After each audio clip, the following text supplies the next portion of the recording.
A very dark man good at Navapoli and I, okay, our man I get release 400 million. Or 650 million oji 1 year okay since 3 years. Well I got what you do. Now I'll report to only an very dark man. One good in the reputation of the onwa, I they got stick. Because all got allocate people here trust yeah. Good in the end abonne maybe business if I na chuck it is we withdraw themselves. You got to go. Man, na very dark man. The kind of influence you want in Nigeria. You need disagree with him. When he like his manner of approach or the way he speaks on certain things you know. And I be a very dark man of saint. A very dark man of Omachancha. No, everything. But one thing you man take away from a very dark man. That influence yam na Nigeria, you can never take it away from him. Do you understand me?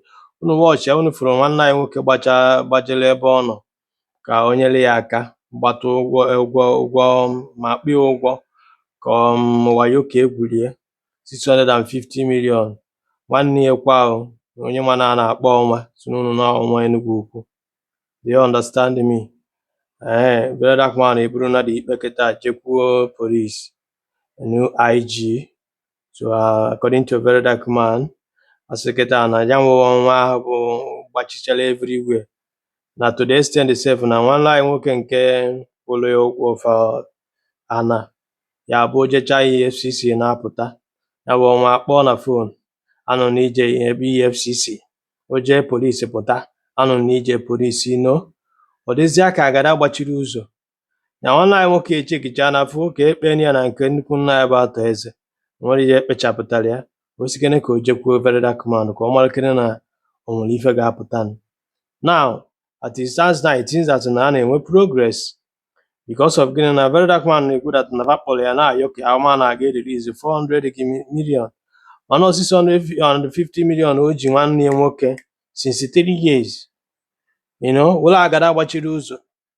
Now I'll report to only an very dark man. One good in the reputation of the onwa, I they got stick. Because all got allocate people here trust yeah. Good in the end abonne maybe business if I na chuck it is we withdraw themselves. You got to go? Because I always see no na egbu e wee kwụrụ. Mana mmadụ no na ya egbu e wele ọsọ zobo onwe. You got to go? Onye a na-agwa ya kwụba aka ọtọ sị mba na ọchasị bute ọchara osibute ya karịa mma. Do you understand me? So me like very dark man, me like very dark man. Only one thing I feel man take away from him. If that influence, you got to go. And then now about that to forces ya na Nigeria ga-abụ ọkpọkwala aga afa ọgba aghara ada na ndụ gị. Ikenekwe ni m unu. Ndị Igbo si n'ụzọ dị mma agaghị ugboro na-abụ. Onye ọ na-akwụba aka ọtọ nwere ebe eji okwu na ụka were eje. Na agwụlukwe na agwụ ibie ga-enwe ọdụ abụọ. Omive jide ọvụ.